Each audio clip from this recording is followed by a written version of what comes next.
Hello friends, good morning. Welcome to my YouTube channel math guide by Manoj Kumar. आज 16 फरवरी 2021 को shift 1 में जो question पूछे गए हैं एनटीपीसी का, उसका एनालिसिस कर रहे हैं। जो भी क्वेश्चन होंगे 100% रियल क्वेश्चन होंगे, जो इन्होंने एग्जाम दिया है उनसे आप पूछ सकते हैं। तो क्वेश्चन नंबर देखिए, फर्स्ट ये त्रिकोणमिति का है। तो इसमें आपको एक रूल याद रहना चाहिए, sec square theta minus tan square theta बराबर 1 होता है।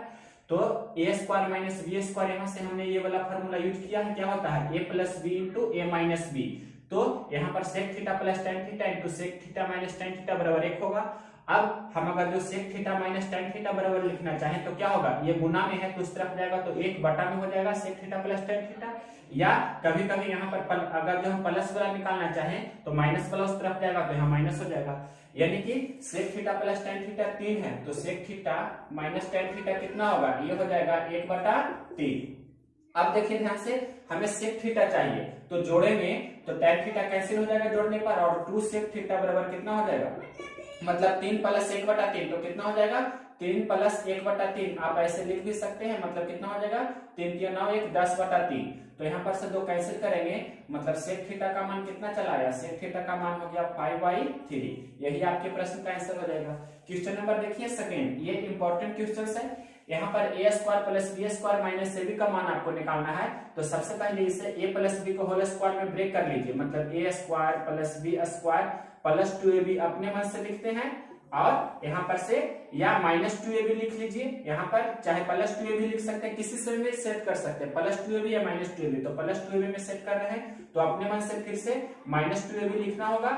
तो माइनस 2ab हमने अपने मन से लिखा, और माइनस ab पहले से आपके प्रश्न में ये दिया है। तो फॉर्मूला यहाँ तक क्या हो जाता है? यहाँ तक फॉर्मूला हो जाता है ए प्लस बी का होल स्क्वायर, और माइनस ये कितना हो जाएगा? 2ab और 1ab, तो माइनस 3ab। मतलब आपको इतना का मान निकालना है, तो ए प्लस बी चाहिए हमें। तो ए प्लस बी निकालने का शॉर्टकट अप्रोच हमने आपको बताया था कि हर का एलसीएम लीजिएगा तो क्या हो जाएगा? ए माइनस बी इंटू ए प्लस बी। तो ये वाला फॉर्मूला यूज करेंगे तो ए plus B into A minus B, मतलब 3 का स्क्वायर 9 और माइनस √5 का स्क्वायर 5। तो हम एक ही बार लिख सकते हैं, हर में कितना हो गया? 4। ऊपर क्रॉस मल्टीप्लिकेशन करेंगे तो हो जाएगा, ये वाला फॉर्मूला यूज करना होगा, मतलब ए प्लस बी का होल स्क्वायर प्लस ए माइनस बी का होल स्क्वायर। तो क्या होता है? 2 इंटू ए स्क्वायर प्लस बी स्क्वायर। तो इसे यूज कीजिए, मतलब 2 इंटू ए स्क्वायर तो 3 का स्क्वायर 9 प्लस बी स्क्वायर √5 का स्क्वायर 5। अब यहाँ पर से ये 2 दूनी 4 कैंसिल कर सकते हैं, तो 9 5 14/2। तो 14/2 को हम लिख सकते हैं 7, मतलब 7। तो ए प्लस बी का मान 7 हो गया, मतलब 7 का स्क्वायर माइनस ए गुना बी करेंगे तो ए गुना बी करके देख सकते हैं, तिरछे तिरछे प्रकार से कैंसिल हो जाएगा। तो ए गुना बी का मान 1 है, और ए प्लस बी का मान कितना है? 7 है। तो ए प्लस बी का होल स्क्वायर मतलब 7 का स्क्वायर माइनस 3ab, मतलब 3 गुना ए बी की जगह पर 1 लिखेंगे। तो 7 7 49, 49 में से आप 3 घटाइएगा तो कितना हो जाएगा? 46। मतलब इसका आंसर होगा 46। आपको ये दोनों फार्मूला ध्यान रखना है, साथ में ये भी फार्मूला याद रखना है। ए प्लस बी का होल स्क्वायर माइनस ए माइनस बी का होल स्क्वायर बराबर कितना होता है? 4ab। तीनों ही इंपॉर्टेंट फार्मूला है, आपको तीनों ध्यान रखना है। क्वेश्चन नंबर थर्ड देखिए, क्वेश्चन नंबर देखिए थर्ड नंबर क्वेश्चन इजी है, सिंप्लीफिकेशन का है। x प्लस वाई का वैल्यू आप समझिए कि 7 दिया है, और x माइनस वाई का वैल्यू कितना दिया है? 3 दिया है। डेट मींस कहने का मतलब x प्लस वाई बराबर 7 और x माइनस वाई बराबर कितना दिया है? 3। तो यहाँ से x निकाल लेंगे, मतलब दोनों को जोड़कर 2 से भाग दे देंगे तो कितना हो जाएगा? 5, और y निकाल लेंगे, दोनों को घटाकर 2 से भाग दे देंगे तो कितना हो जाएगा? 2 हो जाएगा। x का मान 5 यहाँ रखेंगे तो 5 का स्क्वायर प्लस 2 का स्क्वायर बटे 5 का स्क्वायर माइनस 2 का स्क्वायर। 25 4 29 हो गया, ये 25 में से 4 जाएगा तो 21, मतलब 29/21 आपके प्रश्न का आंसर होगा। क्वेश्चन नंबर थर्ड के बाद देखिए question number fourth number question आपका है। ये बहुत ही अच्छी क्वेश्चन है। राम ने 50 रुपये में 12 की दर से कोई वस्तु खरीदा और 50 रुपये में 8 की दर से बेच दिया, तो लाभ परसेंट बताएं। तो लाभ परसेंट या हानि परसेंट जब भी निकालना रहे तो एक वस्तु का क्रय मूल्य और एक वस्तु का विक्रय मूल्य निकाल लीजिए। तो एक वस्तु का क्रय मूल्य कैसे निकालते हैं, एक वस्तु का विक्रय मूल्य कैसे निकालते हैं? रुपया बटा वस्तु करके। रुपया बटा वस्तु जैसे ही कीजिएगा तो एक वस्तु का क्रय मूल्य और एक वस्तु का विक्रय मूल्य हो जाएगा। तो 50 रुपये में 12 वस्तु खरीदता है तो एक वस्तु का क्रय मूल्य कितना होगा? 50/12 रुपया। फिर 50 रुपये में 8 वस्तु बेचता है, मतलब 50/8। अब इसे हल कर लीजिए तो 50 से 50 कैंसिल हो जाएगा, ये 4 या 12, 4 दूनी 8, क्रॉस मल्टीप्लिकेशन करेंगे तो 2 यहाँ जाएगा, 3 यहाँ जाएगा, मतलब यहाँ पर से देख सकते हैं कि क्रैमूल और विक्रैमूल का रेशियो कितना हो गया, 2 यहाँ जाएगा, मतलब 2:3, यानी कि इससे 100 पर हम अगर जो बना दें तो 50 से गुना करना होगा, यानी कि 100 से कितना हो रहा है 150, तो 50% का आपका क्या हो रहा है, लाभ हो रहा है। ऐसा ही आपको बनाना है शॉर्ट वे में, ज्यादा आपको दूर नहीं जाना है। क्वेश्चन नंबर देखिए 5। क्वेश्चन नंबर देखिए 5, ये लिखा है कि दो संख्याओं का अनुपात 4:5 है और उनका मात्रा 3 है, तो दोनों संख्याएं ज्ञात कीजिए। मतलब दो संख्या है, पहली संख्या है और दूसरी संख्या है, दोनों संख्याओं का अनुपात आपके प्रश्न में दिया है 4:5 और ये दोनों संख्याओं का मात्रा, मतलब मात्रा दिया है दोनों संख्याओं का HCF of first and second number is कितना, आपके प्रश्न में 3। तो यहाँ पर 4 और 5 का मात्रा रेशियो में कितना होगा, 4 और 5 का मात्रा कितना होगा 1, तो 1 रेशियो का वैल्यू आपके प्रश्न में कितना दिया है 3। आपके प्रश्न में दिया है कि दो संख्याओं का अनुपात 4:5 है और उनका मात्रा 3 है, मतलब 4 और 5 का रेशियो में मात्रा 1 हो रहा है, तो 1 रेशियो का वैल्यू 3 है, मतलब 3 से गुना हो रहा है। तो दोनों संख्याओं का आपके प्रश्न में क्या पूछा है, दोनों संख्याएं ही पूछा है, दोनों संख्याओं का लसा भी पूछ सकता है। तो 5 रेशियो का वैल्यू कितना होगा, 5 गुना 3 मतलब 15, 4 रेशियो का वैल्यू कितना होगा 4 गुना 3 यानी कि 12, तो 12 और 15 आपके प्रश्न का दोनों आंसर हो जाएगा। अगर जो इसका एलसीएम पूछता तो एलसीएम कितना हो जाता, एलसीएम आपके प्रश्न का हो जाता, पहले रेशियो में 4 और 5 का एलसीएम 20 है, तो 1 रेशियो का वैल्यू 3, तो 20 रेशियो का वैल्यू कितना हो जाता 60। एलसीएम पूछता तो ये हो जाता, जो भी पूछता आप बता सकते थे। क्वेश्चन नंबर देखिए 6, इसी प्रकार का क्वेश्चन नंबर आपको 6 करा रहे हैं कि दो संख्याओं का योगफल और अंतर क्रमशः 20 और 14 है। दो संख्या x और y मान लिए, योगफल 20 और अंतर कितना है 14 है। तो आगे प्रश्न में बोल रहा है कि उन दोनों संख्याओं के गुणनफल का दुगना कितना होगा। तो दोनों संख्या निकालिए, मतलब x निकालिए, तो x कैसे होगा, दोनों को जोड़कर 2 से भाग दे दीजिए, तो 20 और 14 मतलब 20 प्लस 14/2, तो 20 14 कितना हो जाएगा 34/2 यानी कि 17, और y निकालना है तो दोनों को घटाकर 2 से भाग दे दीजिए, मतलब 20 में से 14 जाएगा 6/2 यानी कि 3। अब दोनों संख्याओं का गुणनफल तो x गुना y तो 17 गुना 3 तो कितना हो जाएगा 51। लेकिन प्रश्न बोल रहा है दोनों संख्याओं के गुणनफल का दुगना यानी कि 2x/y आपसे पूछ रहा है, तो 2 गुना 51 मतलब कितना हो जाएगा 102 आपके प्रश्न का आंसर हो जाएगा। क्वेश्चन नंबर देखिए 6 के बाद 7 नंबर। क्वेश्चन नंबर देखिए 7 नंबर क्वेश्चन क्या कह रहा है, ये क्वेश्चन है कि यदि दो संख्याओं का योगफल है 7 और उनका अंतर है 3 तो एलसीएम क्या होगा। मतलब दो संख्या है x और y, दोनों संख्याओं का योगफल आपके प्रश्न में है 7 और उनका अंतर दिया है आपके प्रश्न में 3, तो दोनों संख्याओं का एलसीएम कितना होगा जो पूछ रहा है, मतलब LCM of first and second number is what. तो देखिए दोनों संख्या निकालना है, x निकालना है तो दोनों को जोड़कर 2 से भाग दे दीजिए, तो 7 3 10/2 5 हो जाएगा। y निकालना है तो दोनों को घटाकर 2 से भाग दे दीजिए, तो कितना हो जाएगा 2 हो जाएगा। अब यहाँ पर से एलसीएम निकालना है 5 और 2 का, तो 5 और 2 का एलसीएम कितना हो जाएगा 10, यही आपका आंसर हो जाएगा। क्वेश्चन नंबर देखिए 8 नंबर क्वेश्चन भी इजी क्वेश्चन है कि 4 के 12 गुणजों का योगफल बताइए। पिछला वीडियो में भी हमने कराया है, मतलब 15 फरवरी 2021 का शिफ्ट 2 वाले में भी। तो यहाँ पर क्वेश्चन से है आपका 4 के 12 गुणजों का योगफल, मतलब 4 गुना 1, 4 गुना 2, 4 गुना 3 इस प्रकार से लिखा गया है। योगफल निकालना है, योगफल निकालना है कहां तक के 12 गुणजों तक, मतलब 4 गुना 12 तक। तो यहाँ से 4 हम कॉमन ले लेंगे तो 1 प्लस 2 प्लस 3 इस प्रकार से हो जाएगा आपका कितना 12 तक हो जाएगा। अब देखिए 4 गुना, इसका फॉर्मूला जानते हैं, समेशन n बराबर हमने बताया था पिछला वीडियो भी, n इंटू n प्लस 1/2 होता है। तो 12 तक है, मतलब 12 गुना 12 से एक ज्यादा 12 प्लस 1 मतलब 13/2, तो यहाँ से 2 दूनी 4 और 12 दूनी 24, तो 24 गुना 3 कितना होगा 24 या 72 बाकी 7, तो 24 से कम 24 से 7 31, तो 312 आपके प्रश्न का आंसर हो जाएगा। क्वेश्चन नंबर 8 के बाद देखिए क्वेश्चन नंबर 9। क्वेश्चन नंबर देखिए 9 नंबर क्वेश्चन इजी है। क्रॉस मल्टीप्लिकेशन करेंगे तो x गुना x मतलब x स्क्वायर बराबर हो जाएगा 16 गुना 196। अब x बराबर हो जाएगा अंडर रूट ऑफ 16 गुना 196। तो देखिए x का मान क्या हो जाएगा, 16 का वर्गमूल 4 होता है, 14 14 196 मतलब कितना हो जाएगा 14 चौके 56। तो इस प्रकार से आपका 9 नंबर का 56 आंसर हो गया। ये देखिए 1 प्लस जब भी रहता है तो ये दोनों को जोड़ते हैं तो 25 से 11 कितना हो जाता है 36, मतलब 36/25, तो 36 का वर्गमूल हो जाता है 6, 25 का हो जाएगा 5, इसे 12/10 लिख सकते हैं, तो 1.2 आपका आंसर हो जाएगा डेसिमल में बोलेगा तो। ये आपका क्वेश्चन है, यदि किसी प्रेक्षण का माध्य है 10 माध्यक है 9 और यदि प्रत्येक पद में 1 की कमी कर दिया जाए तो नया माध्य और नया माध्यक क्या होगा। तो माध्य में भी 1 की कमी हो जाएगा और माध्यक में भी 1 की कमी हो जाएगा, मतलब माध्य हो जाएगा नया 9 और माध्यक हो जाएगा 8। आप जानते होंगे कि किसी भी संख्याओं का औसत अगर जो n है और प्रत्येक संख्या में 2 से गुना करते हैं तो औसत में भी 2 से गुना हो जाता है, 2 से भाग करते हैं तो औसत में भी 2 से भाग, यानी कि जोड़ घटा गुना भाग जो क्रिया कीजिएगा प्रत्येक संख्या में तो औसत पर भी वही प्रभाव पड़ेगा। तो क्वेश्चन नंबर 11 देखें। इसके बाद देखिए क्वेश्चन नंबर 12 नंबर क्वेश्चन है कि यदि एक चतुर्भुज के 4 कोणों का अनुपात 1 2 3 4 है तो सबसे बड़े कोण का माप बताइए। मतलब चतुर्भुज के 4 कोणों का अनुपात है 1 2 3 4 और ऐसे रेशियो में चतुर्भुज के चारों कोणों का पूरा कितना योगफल है 4 3 7 2 9 1 10। चतुर्भुज के चारों कोणों का योगफल आप जानते हैं 360 डिग्री होता है, यानी कि 10 रेशियो का वैल्यू आपके प्रश्न में दिया है 360 डिग्री। तो एक रेशियो का वैल्यू कितना है 36 डिग्री।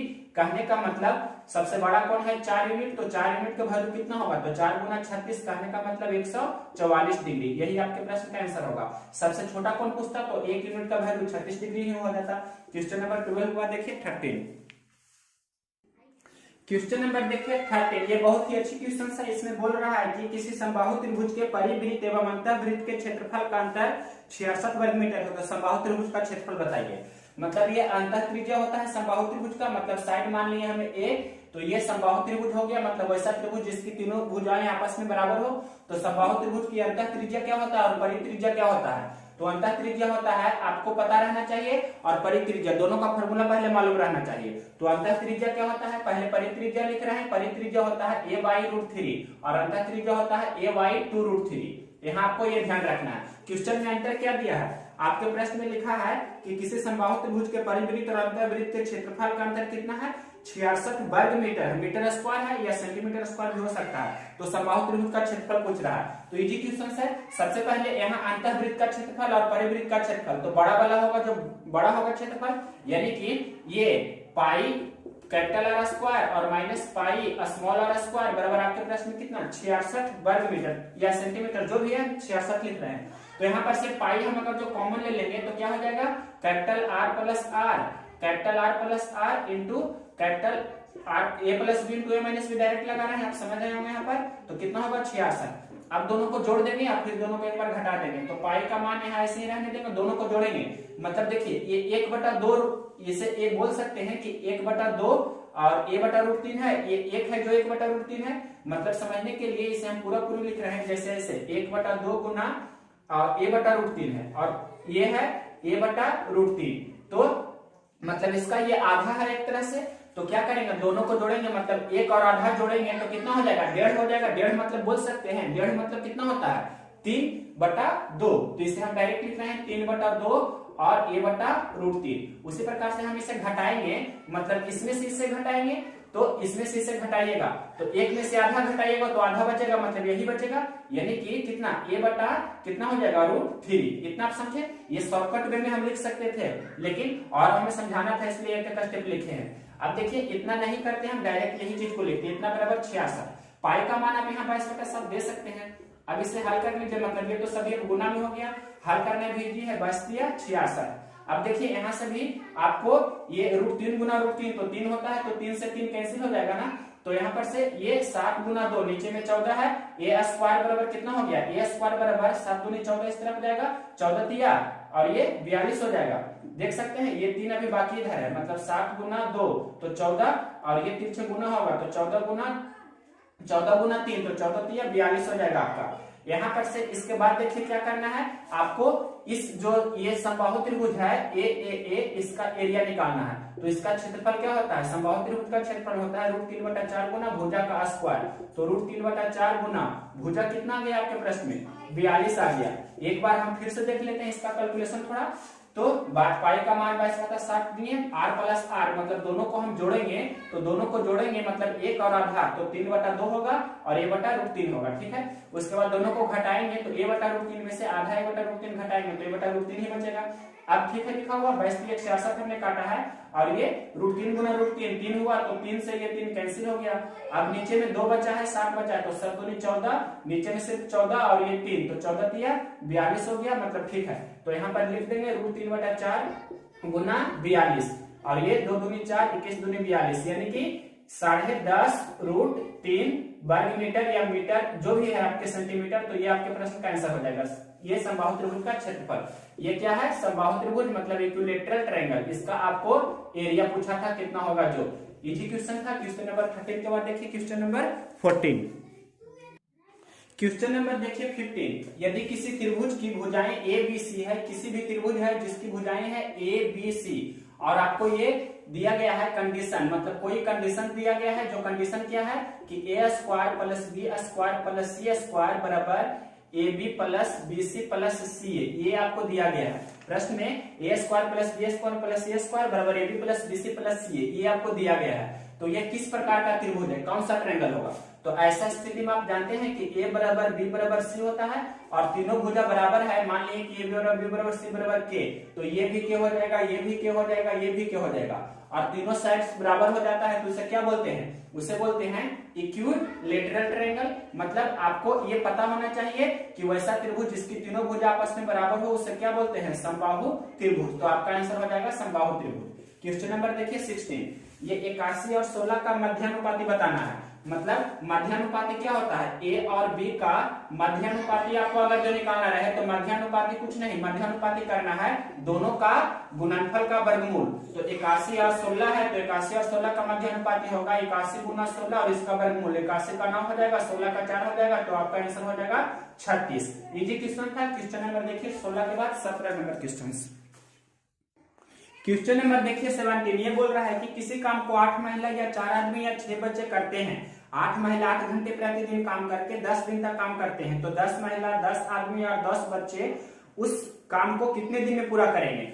8 महिला लिखा है, महिला को W से वुमन लिखते हैं, या मिस बराबर 4 आदमी है मतलब M फॉर मैन, और 6 बच्चा या 6 बच्चा है मतलब 6 C फॉर चिल्ड्रन या B फॉर बॉय भी दे सकते हैं, उससे कोई दिक्कत नहीं है। अब रेशियो निकाल लीजिए, तो M W और C का रेशियो क्या हो जाएगा? तो 8 4 6 का एलसीएम पहले कितना हो जाएगा? तो 24, मतलब 8 3 24, 4 6 24 और यहाँ पर से 6 4 24, आपका ये हो जाएगा एक, मतलब क्षमता हो जाएगा सभी का। तो प्रश्न में दिया है 8 महिला 8 घंटे प्रतिदिन काम करके 10 दिन काम करता है।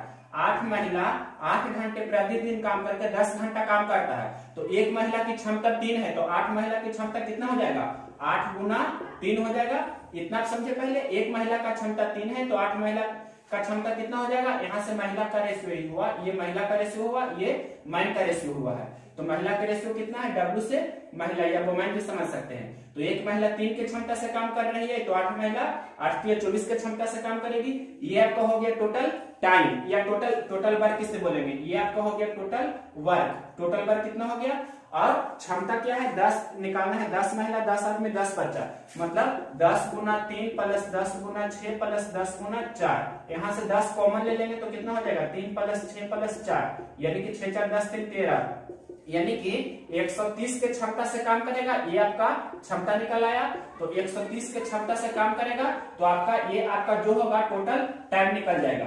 10 आदमी 10 महिला और 10 बच्चे कितने दिन में करेंगे जो? तो यहाँ पर से कैंसिल कर दीजिए, तो 8 64 64 4 12 के 2 बाकी 1 6 18 19 192/13, तो इतना होगा आपका दिन। यही आपके प्रश्न का आंसर हो जाएगा। क्वेश्चन नंबर देखिए, ये 17 था। अब देखिए क्वेश्चन नंबर 18। क्वेश्चन नंबर देखिए 18। ये बोल रहा है किसी स्कूल में 1400 लड़के और 600 लड़कियां हैं, 40% लड़के और 60% लड़कियां पास होती है, तो कुल फेल का परसेंटेज बताइए। मतलब किसी भी स्कूल है उसमें बॉयज दिया है और गर्ल्स का आपको दिया है नंबर्स। बॉयज कितना है? 1400 लड़का है और 600 लड़की है। तो यहाँ पर से सबसे पहले आपके प्रश्न में दिया है कि पास का परसेंट, मतलब जो पास हो रहा है उसका परसेंट है कि बॉयज कितना परसेंट पास हो रहा है? तो बॉयज 40% पास हो रहा है और गर्ल्स है जो 60% पास हो रहा है। तो फेल का परसेंट आप निकाल सकते हैं। फेल कैसे होगा? मतलब 40% बॉयज पास हो रहा है, मतलब 60% बॉयज फेल हो रहा है। 60% गर्ल्स पास हो रही है, इसका मतलब 40% गर्ल्स फेल हो रही है। अब यहाँ पर से इसका रेशियो निकाल लीजिए, तो कितना हो जाएगा? ये 7 और ये 3, मतलब 7 रेशियो 3 हो गया।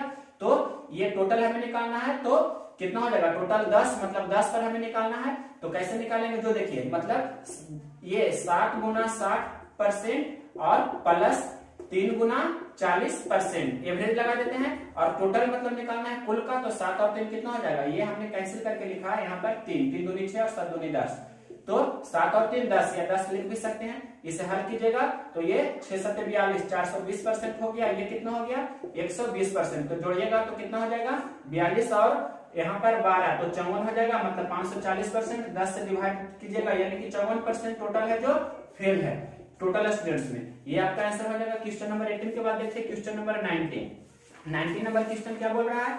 ये भी बहुत अच्छा क्वेश्चन है फ्रैक्शन का। किसी भिन्न हम मान लेते हैं कि x है और y है, तो भिन्न में 80% की वृद्धि, 80% की वृद्धि मतलब 180% हो गया है। फिर आगे प्रश्न में बोल रहा है कि हर में उसका 120% की वृद्धि, 120% की वृद्धि करने का मतलब 220% हो गया। तो प्रश्न में बोल रहा है कि नया भिन्न 5/22 हो जाता है, तो नया भिन्न है जो 5/22 हो जाता है, तो मूल भिन्न बताइए। तो 0% कैंसिल कर दिया, 22 से 22 कैंसिल कर दिया, तो यहाँ पर से दिख रहा है 18 यहाँ आएगा, तो x/22 मतलब मूल भिन्न कितना हो जाएगा 5/18। ये भी इजी क्वेश्चन था। क्वेश्चन नंबर देखिए 20, क्वेश्चन नंबर देखिए 20, ये भी बहुत अच्छी क्वेश्चन है। दो संख्याओं का योगफल 60 है, मतलब पहली संख्या x दूसरी संख्या y, तो दोनों का योगफल कितना है 60। आगे प्रश्न में लिखा है और अंतर है योगफल का 1/6, मतलब दोनों संख्याओं का अंतर है जो योगफल का कितना है 1/6। 1/6 कहने का मतलब गुना होता है, तो 6 है 60, यानी कि दोनों का अंतर कितना है 10। तो दोनों संख्या निकालना है, x क्या होगा दोनों को जोड़कर 2 से भाग, मतलब 60 प्लस 10/2, तो कितना हो जाएगा 35। यहाँ पर से y निकालना है, तो y कैसे निकालिएगा, दोनों को घटा के 2 से भाग, यानी कि 60 माइनस 10/2 तो 50/2 तो 25 हो गया। लेकिन प्रश्न पूछ रहा है कि उनका एलसीएम क्या होगा, मतलब LCM of x and y, that means कहने का मतलब एलसीएम निकालना है आपको 35 और 25 का। तो 35 को लिख सकते हैं 7 गुना 5, 25 को 5 गुना 5, तो 5 तो दोनों में कॉमन है, मतलब सबसे पहले 5 हो जाएगा और फिर ये 7 हो जाएगा और ये फिर 5 हो जाएगा, मतलब 175 आपके प्रश्न का आंसर हो जाएगा। क्वेश्चन नंबर 20 के बाद देखिए क्वेश्चन नंबर 21 नंबर क्वेश्चन भी बहुत अच्छी क्वेश्चन है। 21 सेंटीमीटर त्रिज्या वाले रोलर 198 मीटर की दूरी तय करने में कितना चक्कर लगाएगी। तो एक चक्कर का मतलब आप जानते हैं, एक चक्कर का मतलब क्या होता है वृत्त की परिधि, मतलब 2πr, तो n चक्कर का मतलब होगा n गुना 2πr, तो टोटल मतलब जो दूरी तय करती है 198 मीटर है। तो अब n जो हुआ चक्कर की संख्या, 2 गुना पाई का मान 22/7, और r दिया है आपके प्रश्न में, r कितना दिया है 21 सेंटीमीटर। तो यहाँ पर से ये हल कीजिएगा तो आपका रिजल्ट आ जाएगा, जैसे 7 21 और ये 22 से 98 से, और यहाँ पर से ये 3 9 भी हो जाएगा। तो अब देख सकते हैं n का मान आ रहा है आपका 3/2, n का मान आ रहा है कितना 3/2, जो थोड़ा मिस हो रहा है हम एक बार देख लेते हैं इसे 21 नंबर को फिर से। प्रश्न ठीक लिखा है आपके प्रश्न में, ये 198 मीटर में है और ये 21 है, जो 21 मतलब त्रिज्या के प्रश्न में दिया है 21 सेंटीमीटर, और ये दूरी दिया है जो क्या दिया है 198 मीटर में। तो मीटर है तो सेंटीमीटर में बदल लेंगे, क्योंकि 21 सेंटीमीटर लिखे हैं तो इधर भी बदल लेंगे, और ये 2 से 50 दूरी 100 कैंसिल कर देंगे, तो 50 गुना 3 आपका आंसर हो जाएगा 150 चक्कर। ये आपके प्रश्न का आंसर हो जाएगा। लास्ट क्वेश्चन देखिए क्वेश्चन नंबर 21 के बाद 22 नंबर क्वेश्चन है। 5000 रुपए का 3 वर्ष का चक्रवृद्धि ब्याज क्या होगा यदि ब्याज की दर पहले वर्ष 2%, दूसरे वर्ष 3% एवं तीसरे वर्ष 4% हो। तो सबसे पहले 5000 रुपया का निकालना है ना, तो मान लिए कि पहला जो है मतलब ये अगर जो मिश्रधन है तो क्या हो जाएगा x मान लेंगे मूलधन, तो x गुना पहला वर्ष कितना है 2%, फिर 3%, फिर 4%, मतलब x गुना 2% तो कितना होगा 102/100, फिर 3% तो 103/100, फिर 5%, फिर 105/100। इतना बराबर कितना आपके प्रश्न में दिया है कि 5000 रुपया का है, ये 5000 रुपया पर चल रहा है। तो यहाँ पर से x का मान निकालिएगा, जो भी आएगा तो आपको ये मिश्रधन में से मतलब x का मान जो भी आएगा तो 5000 में से आप x घटा लीजिएगा, वही आपका क्या हो जाएगा CI, क्योंकि ब्याज बराबर होता है मिश्रधन माइनस मूलधन। तो ये आपका क्या है एक तरह से मिश्रधन प्रश्न में दिया गया है। क्वेश्चन आपको ये क्लियर होना चाहिए, 5000 मिश्रधन दिया गया है, ऐसा प्रश्न डेली एक न एक क्वेश्चन आ ही रहा है। तो टोटल हमने क्वेश्चन नंबर 22 तक कवर किया है। ये आपको जो रेट दिया है एक्चुअल यही होना चाहिए भी। तो क्वेश्चन नंबर ये आपको 22 तक किए हैं, जो भी क्वेश्चंस है सभी रियल क्वेश्चंस है। अगर यह वीडियो पसंद है तो इसे लाइक करें और शेयर करें। 15 फरवरी 2021 का शिफ्ट 2 वाला भी हमने 2 घंटा पहले अपलोड कर दिया है।